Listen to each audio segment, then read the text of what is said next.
ദിവസം ശ്രീ മോഹൻ വർഗീസ്, പ്രധാനമന്ത്രി നരേന്ദ്രമോദി എന്തിനാണ് സൗത്തിൽ ഇങ്ങനെ ശ്രദ്ധ കേന്ദ്രീകരിക്കുന്നത്? നോർത്തിൽ ആവശ്യത്തിലധികം സീറ്റുകളുണ്ട്, അത് ഭരണത്തിൽ തുടരുവാനായിട്ട് അത് മതി അല്ലേ?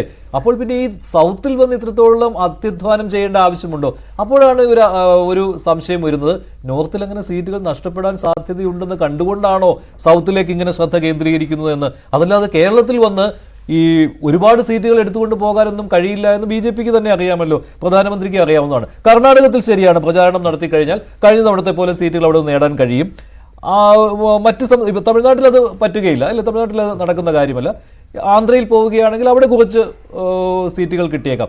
ഇതല്ലാതെ ഈ സൗത്തിൽ കേന്ദ്രീകരിച്ചത് കൊണ്ട് എന്ത് കാര്യമാണുള്ളത്? ഇത്രയും അത്യധ്വാനം ചെയ്തുകൊണ്ട് എന്ത് കാര്യമാണുള്ളത്? അതിന്റെ ആവശ്യമുണ്ടോ? അത് മഞ്ജുഷ്, എനിക്ക് തോന്നുന്നത് ഭാരതീയ ജനതാ പാർട്ടിക്ക് ചിലത് തെളിയിക്കാനുണ്ട് എന്ന് ഇപ്പോഴും പാർട്ടി വിശ്വസിക്കുന്നു.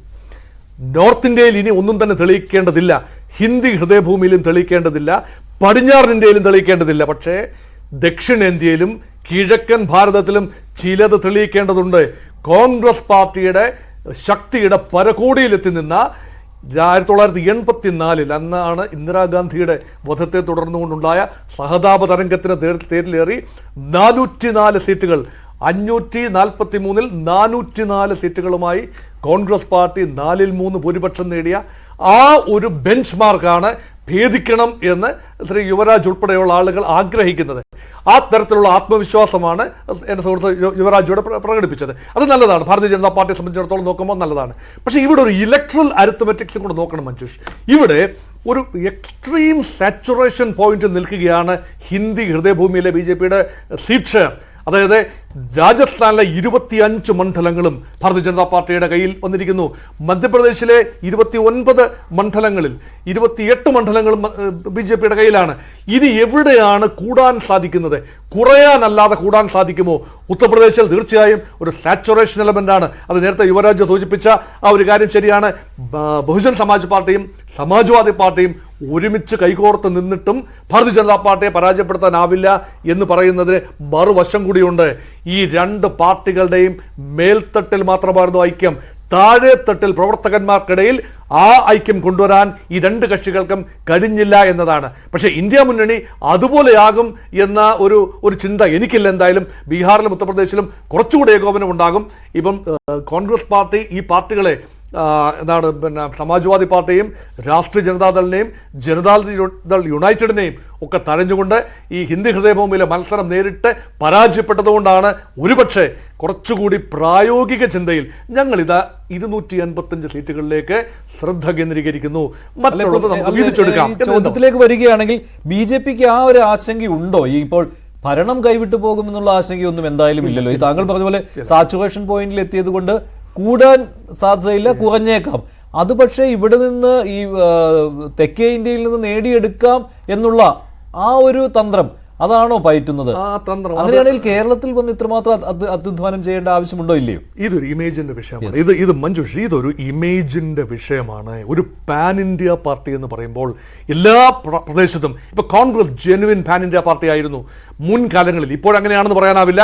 മുൻകാലങ്ങളിൽ ജെനുവിൻ 1947 മുതൽ 85 വരെയുള്ള കാലഘട്ടത്തിൽ കോൺഗ്രസ് പാർട്ടിക്ക് വടക്കിഴക്കൻ സംസ്ഥാനങ്ങളിലും കാശ്മീരിലും ഗുജറാത്തിലും കേരളത്തിലും മധ്യഭാരതത്തിലും എല്ലാം തന്നെ വേരോട്ടം ഉണ്ടായിരുന്നു. അടിസ്ഥാനപരമായ യൂണിറ്റുകൾ ഓരോ ചെറിയ ഗ്രാമങ്ങളിലും ഉണ്ടായിരുന്നു, ബൂത്ത് കമ്മിറ്റികൾ ഉണ്ടായിരുന്നു. ഇപ്പോൾ ആ ഒരു അവകാശവാദം കോൺഗ്രസിന് ഉന്നയിക്കാനാവില്ല. ഭാരതീയ ജനതാ പാർട്ടിക്ക് ഇപ്പോഴും, ഞാൻ പറഞ്ഞല്ലോ, ദക്ഷിണേന്ത്യയിലെ ആന്ധ്രാപ്രദേശ്, തമിഴ്നാട്, കേരളം ഇപ്പോഴും ബാലികേറ മലയാണ്. പക്ഷേ തമിഴ്നാട്ടിൽ ഉൾപ്പെടെ നേരത്തെ 2 സീറ്റുകൾ നേടിയിട്ടുണ്ട്. എ.ഐ.ഡി.എംകെയുമായി സഖ്യത്തിലാണെങ്കിലും നേടിയിട്ടുണ്ട്. കേരളത്തിൽ മാത്രമാണ് ചരിത്രത്തിൽ ഇന്നേ വരെ ഒരു നിയമസഭാ സീറ്റ് മാത്രമാണ് നേമം മണ്ഡലത്തിൽ ശ്രീ ഒ രാജഗോപാൽ കഴിഞ്ഞ നിയമസഭയിലേക്ക് മത്സരിച്ച് ജയിച്ചത് ഒഴിച്ചാൽ ഒരു മേജർ ഇലക്ട്രൽ വിക്ടറിയും നിയമസഭയിലേക്കും ലോക്സഭയിലേക്കും ഇല്ല.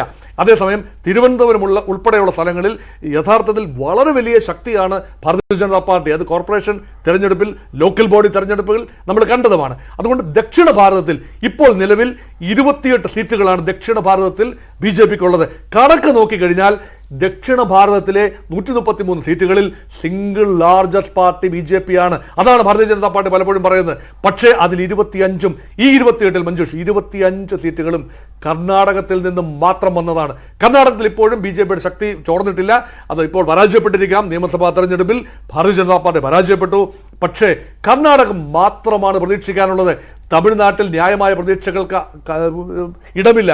കേരളത്തിൽ ഒരുപക്ഷെ 1-2 സീറ്റിൽ പ്രതീക്ഷ വെച്ച് പുലർത്താം. ഏറ്റവും വലിയ പ്രതീക്ഷ എനിക്ക് തോന്നുന്നത് ഇന്നത്തെ നിലയിൽ തിരുവനന്തപുരമല്ല, മറിച്ച് തൃശ്ശൂർ തന്നെയാണ് ഇന്നത്തെ നിലയിൽ. യുവരാജ് പറഞ്ഞ മറ്റൊരു നിരീക്ഷണമുണ്ട്. മുമ്പൊക്കെ ഇപ്പോൾ BJP വരാതിരിക്കുന്നതിന് വേണ്ടി അവസാന നിമിഷത്തെ ഈ വോട്ട് മറിക്കൽ തന്ത്രങ്ങളൊക്കെ ഉണ്ടായിരുന്നു. അതിൽ നിന്ന് ആ ഒരു ബ്രാക്കറ്റിൽ നിന്ന് വെളിയിൽ കടക്കാൻ ഈ രണ്ട് മുന്നണികളെയും UDF-നെയും LDF-നെയും ആക്കി തീർക്കുവാനായിട്ട് BJP കഴിഞ്ഞിട്ടുണ്ട്. ഇപ്പൊ ഈ കഴിഞ്ഞ 2-3 തെരഞ്ഞെടുപ്പുകളിലെ ഈ ഇലക്ഷൻ തന്ത്രങ്ങൾ വെച്ച് നോക്കിയാൽ ഇല്ലേ. ഇപ്പോൾ പിന്നെ താങ്കൾ പറഞ്ഞു തിരുവനന്തപുരത്തിന്റെ കാര്യം പറഞ്ഞു. എത്രമാത്രം ആഞ്ഞു പയറ്റിയിട്ടും 1 ലക്ഷത്തോളം വോട്ടിന്റെ ഡിഫറൻസ് അവിടെ വന്നിട്ടുണ്ട് ഇല്ലേ. ഈ കുമ്മനം മത്സരിച്ചപ്പോഴും അങ്ങനെ തന്നെയാണല്ലോ. തൃശ്ശൂർ നോക്കിയാൽ അതിനേക്കാൾ വലുതാണ് ടാസ്ക് എന്ന് പറയുന്നത് അല്ലേ. അത് മലയാളി വളരെ വളരെ സെൻസിബിൾ വോട്ടറും രാഷ്ട്രീയ പ്രബുദ്ധതയ്ക്ക് പേര് കേട്ട കേരളത്തിൽ, പ്രത്യേകിച്ചും തിരുവനന്തപുരം പോലെയുള്ള തലസ്ഥാന ജില്ലയിൽ ഗവൺമെന്റ് ഉദ്യോഗസ്ഥന്മാർ ഉൾപ്പെടെയുള്ള ആളുകൾ അവർ കാണുന്ന ഒരു ചിത്രം, ശശി തരൂർ എന്ന ഒരു മഹാമേരു മത്സരിക്കുന്നു, ഒരു വിശ്വപൗരനാണ്. അപ്പൊ അവിടെ ജാതിക്കും മതത്തിനും വർഗത്തിനും പാർട്ടിക്കും പരിഗണനകൾക്കെല്ലാം ഉപരിയായി ശശി തരൂർ ലഭിക്കുന്ന വോട്ടാണ് ഈ പറയുന്ന എക്സസ് വോട്ട് എന്ന് പറയുന്നത്. അത് ഭേദിക്കാൻ ബുദ്ധിമുട്ടാണ് അന്നും ഇന്നും. പക്ഷേ തൃശ്ശൂരിൻ്റെ ഘടന അങ്ങനല്ല. തൃശ്ശൂർ എന്ന് പറയുന്നത് സുരേഷ് ഗോപിയുടെ മത്സരം കൊണ്ടുവന്നിരിക്കുന്ന ഒരു ത്രഷോൾഡ് ലിമിറ്റ് ഉണ്ട്.